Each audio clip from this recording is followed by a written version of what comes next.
that I had developed in consultation with all our colleagues and a variety of other people, which addressed comprehensively every single recommendation of that Iowa report.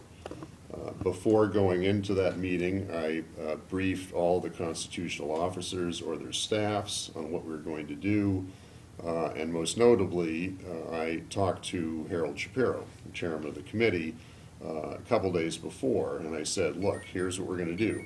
Here's what you asked for, this is our response, and he came back saying that this was a very significant step. Some things we'd done exactly what they recommended, other things we did something about in a different way than they recommended. He thought certain things were fine, certain things could have gone a little further or whatever, but in general he felt this was a very good response, and he sent me an email, which I believe is in the packet. In fact, there's a transcript in the packet of JT's presentation to the board. This doesn't say who this is talking. That's me. That's you. Yeah, it's his presentation to the board explaining the changes, and there's also the slideshow in there which kind of details them as well. Right. So, and then you have the Herald's email, which sort of says that he thought that it was a very good response, and so we went into the meeting. I presented the plan, and hamstrung a bit by the fact that there were some dramatic changes that were recommended.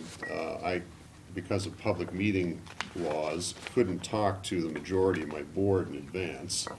So most of them were hearing this for the first time. We went in, we had a 4 to 5 hour discussion, and I said off the top, I said, we're not going in just to sort of talk about this aspect and that aspect. This is what we're talking about, the plan. And my goal is we're not leaving this room today until we conclude on what we're going to do about it. And hopefully get resolution and hopefully adopt. And at the end of the day, after much discussion, a lot of pro, a lot of con, we got a 23-0 vote with 1 abstention to support it. And do any of these changes in the plan require legislative approval or voter approval? Excellent question. So I directed my staff when I was putting this plan together to come up with a full slate of responses that could all be done internally. So we would not have to go to legislation, not have to go to the ballot, and in fact would be able to implement immediately. Which, in addition to sort of responding to past criticism on the subject, really was helpful, because if you go to legislation, which was of the 2 options, the thing that would be able to be put in place the earliest, that would essentially be a January 1, 2014 effective date. And between now and then, we have 8 rounds of funding that the board is going to be awarding. So all of these things that they've identified as problems would be problems through those 8 rounds of funding, and those rounds are in the hundreds of millions of dollars. So it's my sense we want to get this stuff established right now. We want to get it in place. We want to take to heart that we shouldn't be relying on the fact that we can't do it because of whatever, and let's just do it and get it done. And that's what we did. So. And I'll get into some details on a couple of the specific items, but procedurally what that meant was we adopted the plan at that meeting, which is January 23rd.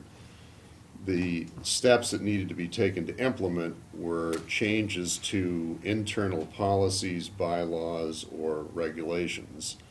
And we've spent since January 23rd developing those such that we'll present them as the first item on the next board meeting after that January 23rd meeting, which is March 19th.